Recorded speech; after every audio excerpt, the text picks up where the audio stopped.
If you've struggled to articulate what you do and to make your marketing click, don't worry. I've been there too. And that's exactly why I created the Brand Edit. It is my 4-week group program where we help you get really clear on not only your brand's creative vision so that you start to show up consistently, but how to articulate what you do so that the right people immediately understand what you offer and are ready to buy. We get into positioning, messaging, and creative work. It is so much fun, and we start October 8th. So join us. We only have limited spots to keep it a small, intimate group. And of course, you get personalized coaching from me throughout. Join in the show notes today. Today, we are talking about the 5 steps to build a brand that attracts clients and feels really good. Because we all know that when our business feels really good, it is more likely to be successful. Now, when I talk about brand, most people think it's about the website and the colors, and that's actually not what we're going to be talking about today. I'm going to be leading you through how to build a brand from start to finish, the 5 main steps. Now, I have seen this over and over my 13 plus years in this space. And these steps are exactly what I would use whether I was starting my business from scratch or I was working with a high growth startup or even a Fortune 500 company. At the recording of this episode, I'm actually going through these exact steps with a massive brand, helping them figure out a sub-brand within their conglomerate. So I'm actively working on this with people at all different stages, and the steps are always the same. But what I love about branding is that it's really about pulling out your unique essence, your identity as a business, and then shaping it so that your customers immediately recognize you, trust you, and then step in to work with you. Welcome to Confessions of a Spiritual Entrepreneur. I'm Samantha Fackler, your host, business mentor, brand strategist, and someone who believes that building a business is one of the most spiritual journeys you can take. I am here to help you grow your business through proven strategies and aligned practices, so ultimately you can make more money while being in a state of ease. Now, why me? I have worked with over 100 companies and almost 14 years in the brand and marketing space. I've worked with brands that you, your mom, and your grandma know, but I am also spiritual. I love astrology, I keep crystals in my desk, and I'm a Reiki master. So I bring an extra little flavor to this conversation. Let's get into it. Now, the biggest myth that I want to bust right off the bat is that your brand is actually more internal than external. So even though we think of brand as the external stuff, the shiny surface level things, it actually starts way before. And what I see with clients all the time is that they think, oh, I want to look cohesive, I want to look sharp. They go out and hire a designer, they redo their website. And then while it might look good, it doesn't really feel like them, or it lacks a kind of essence that the business is missing. And that disconnect means missed sales, just point blank. And if you're a business, you need a brand, but not just any brand, your brand.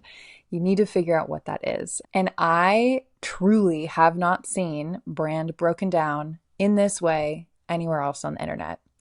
And in this way that feels really simple and actually doable. Because I promise you can do this. And you can build a unique feeling brand that feels like you, that helps you stand out, that attracts the right people, and makes business feel really good, really easy. I promise it's possible because I've done it and I've seen it time and time again with businesses at every single level. So with that, let's get into it. For these steps, I'm going to use this example of a luxury meditation pillow. And this is a product that I had the privilege of working on in 2019. And I think it's one that's really easy to understand. So as we go through these steps, you're going to see me using that example just to help illustrate what I mean. So step 1 of branding. Doesn't matter where you go. Doesn't matter what kind of business you have. Step 1 is identity. You need to understand your identity as a business. Now, I know this can feel kind of lofty, It's like, oh, well, I do this as my business, right? This is who I am. Duh, there it is. No, no, no. I am talking about the deep work of understanding your identity as a business inside and out.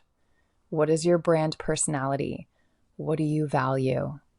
What is that bigger vision that you're working towards? And then it's really coming to understand your business just as intimately as you understand a best friend. Think about meeting up with one of your best friends. You know their personality.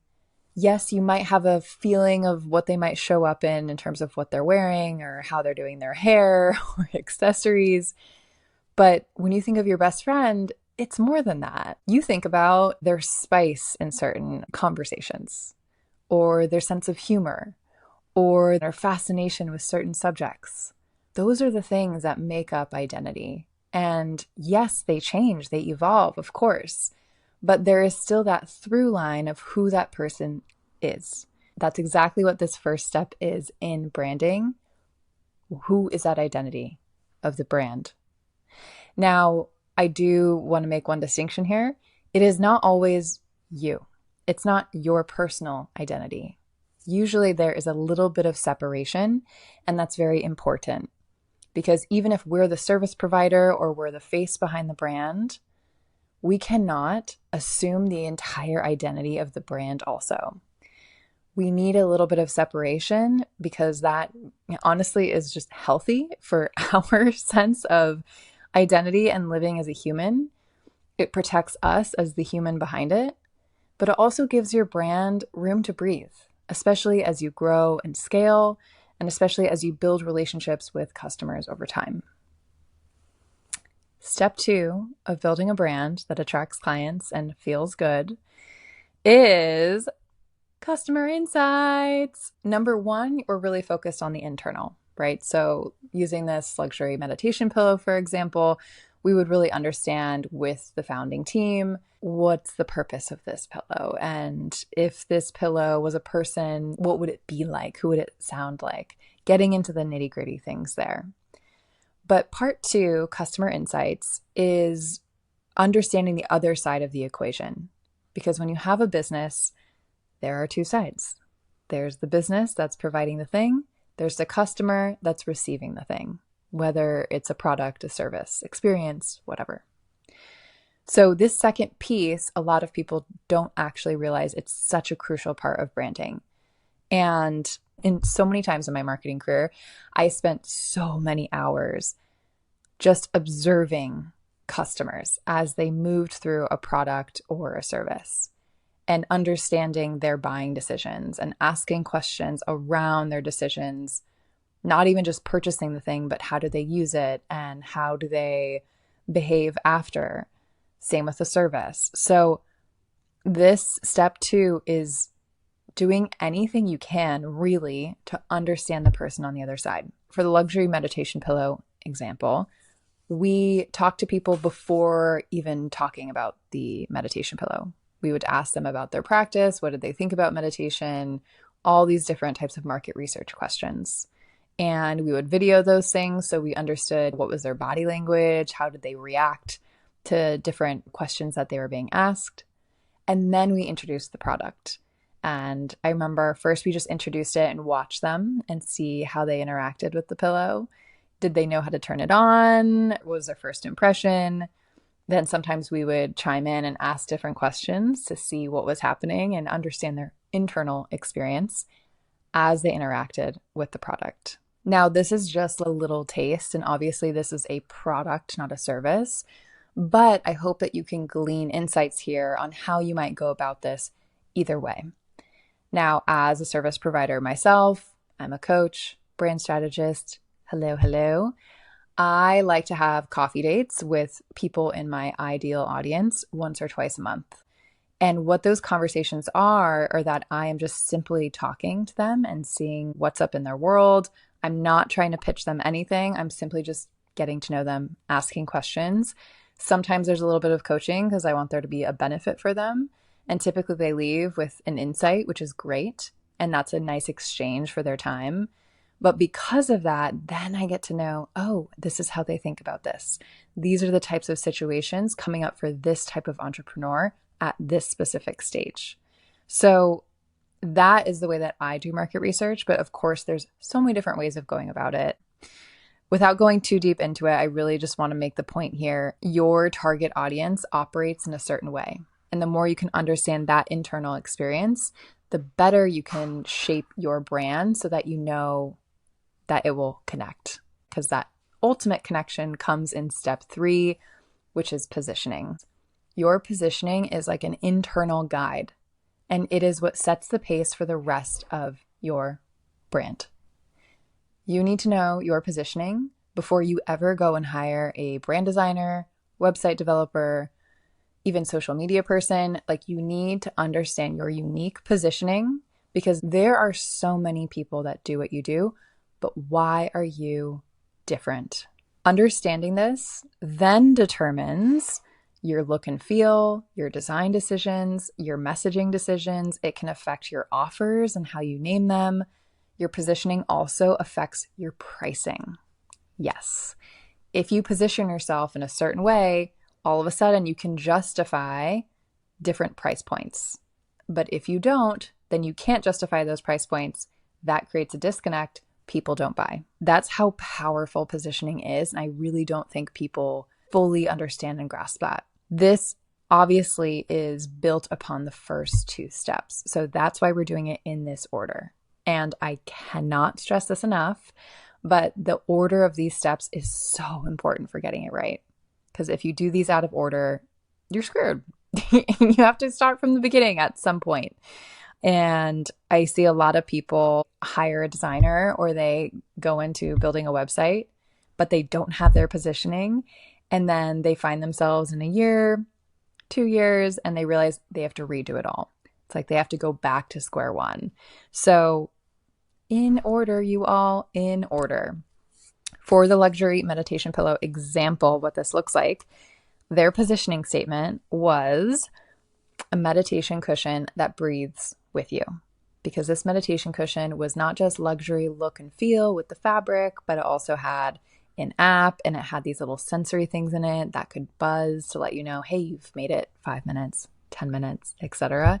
There were so many features that made this meditation pillow a luxury item, almost like a tech wearable, but for meditation practice. So a meditation cushion that breathes with you. Why is that so powerful? Well, it differentiates this from the other meditation cushions on the market, which did not have the technology piece, which did not actually breathe with you. They were just a little lump of softness that you sat on. And it really brought home this principle of like it felt like you were meditating with someone when you were using this product. And there is a powerful accountability in that, and it changed the experience for people. And those were insights that came through the customer insight step. And then, which of course that here informs the positioning. And then that shaped what their look and feel was, and their tone of voice and messaging and all this beautiful stuff. Now, this is very different than a tagline. Their tagline was rediscover what makes you human. Now, this makes sense, right? Breathing makes us human. We're alive. You're breathing right now. I'm breathing right now. We're having a little breathing party. But positioning is very different than a tagline, because a tagline is kind of that shiny statement on display that people are like, oh, okay, cool. Tell me more. Positioning doesn't always have to sound fancy with bells and whistles or have like a spicy tone. It's guiding you. It's like a guiding principle. And if your brand does not have this, you do not have a brand. If your business does not have this, in my eyes, your business is not going to do as well as it could, because it's not positioned. It's not looking different than the other people. It's not sounding different than the other people. And I don't think you truly know it if you don't know your positioning. I said it. I don't know. Get mad at me. Shoot me a DM, whatever. Another illustration of positioning is something that we all know or know of, and that is the show Friends. So, iconic show, ran for so many years. The positioning of Friends was, and I quote, the show about the time in your life when your friends are your family. Aww. We know this, right? Immediately we can connect to that time. We understand the feeling. We feel emotionally connected. And it's a powerful statement. It tells you what it is and it tells you why it's different. There is a different feeling to how that positioning lands. Now, that is not how they marketed the show. The tagline of Friends was, all you need is friends. And yeah, it's catchy, right? But all you need is friends doesn't actually tell you anything about Friends, the show, because the tagline doesn't tell you what it is. It kind of gives you a tip almost of what might be here for you. And taglines, I mean, I could do a whole other episode on those, but I just want to emphasize again, your positioning is like the diamond of your brand. And you cannot get anywhere in design or website without it. So even if you've just redone your website or brand, come back to these crucial steps and look at your positioning. Sometimes when you get your positioning right, it doesn't mean you need to fully rebrand after. You might not need to redo the look and feel of your stuff. But when you nail the positioning, that allows you to make the tweaks that you need to with the words coming out of your business so that people can understand and feel that. All right, same with that Friends example. It's like people, ooh, they just get it. It really is the most important part. It is so important. And also, this is the hardest part to nail.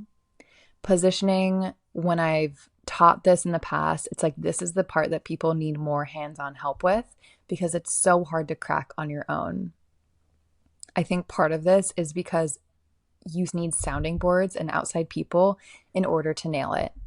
So for me, I really didn't understand my positioning until I started to see the patterns in what people said after working with me. And then I realized, oh, that's what makes me different. Interesting. I actually didn't know that.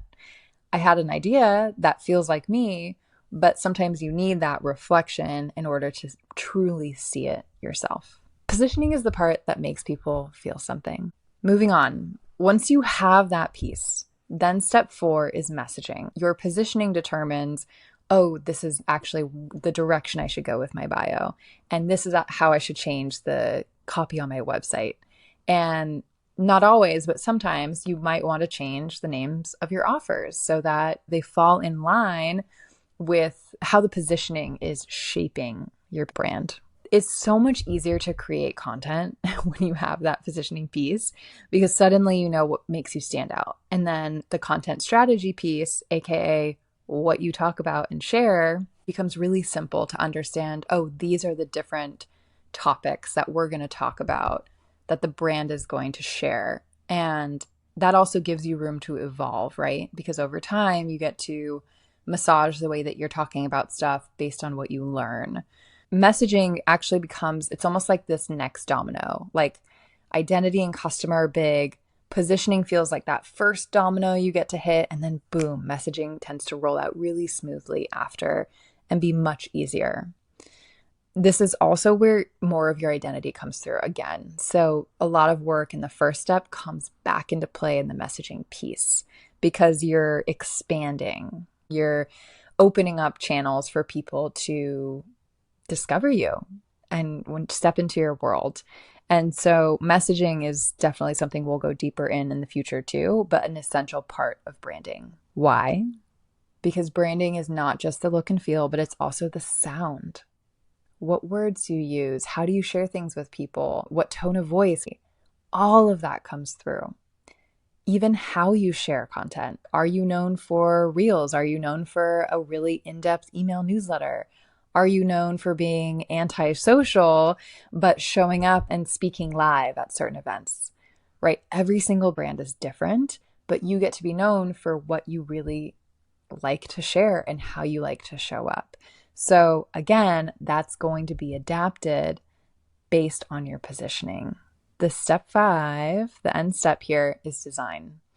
So this is where you know what your messaging is, you know your positioning, you know your identity, you know your customers.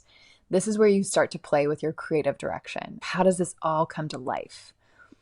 Thankfully, you're not starting from scratch. You have these 4 steps before you, and the design piece, the visual identity that comes through, tends to be pretty effortless. I'm not going to lie.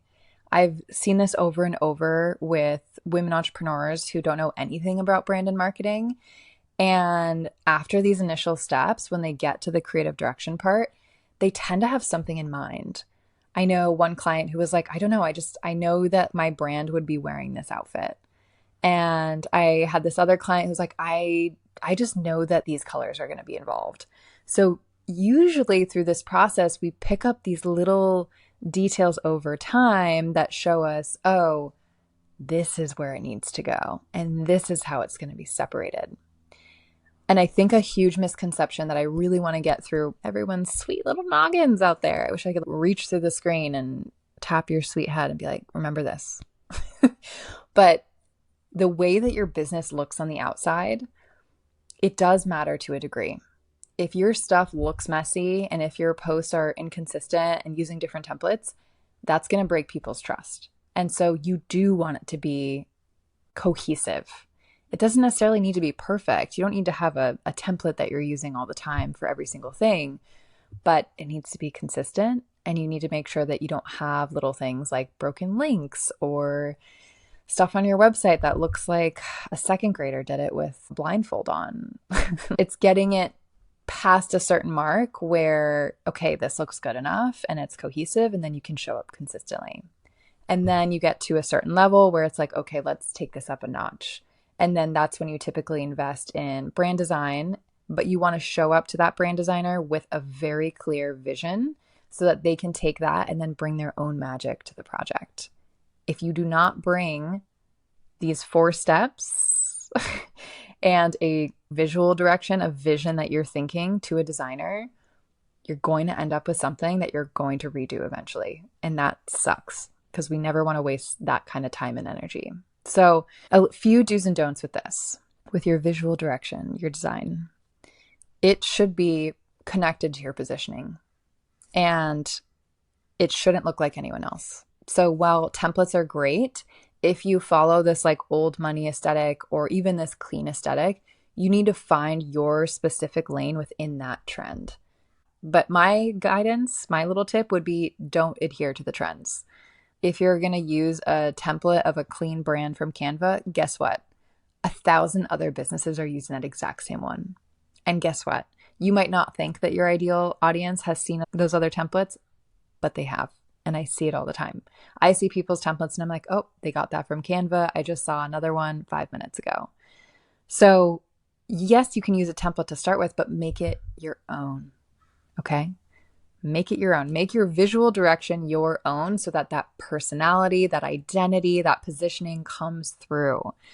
For this meditation pillow example, the visual identity was kind of in that clean aesthetic, a little bit in that yoga aesthetic, but there were still some differentiating factors and kind of these like tech startup elements that were incorporated that didn't feel super tech, but gave it this slight edge that differentiated it from the other yoga cushions and yoga companies in the space that provided meditation pillows. So these are the 5 steps.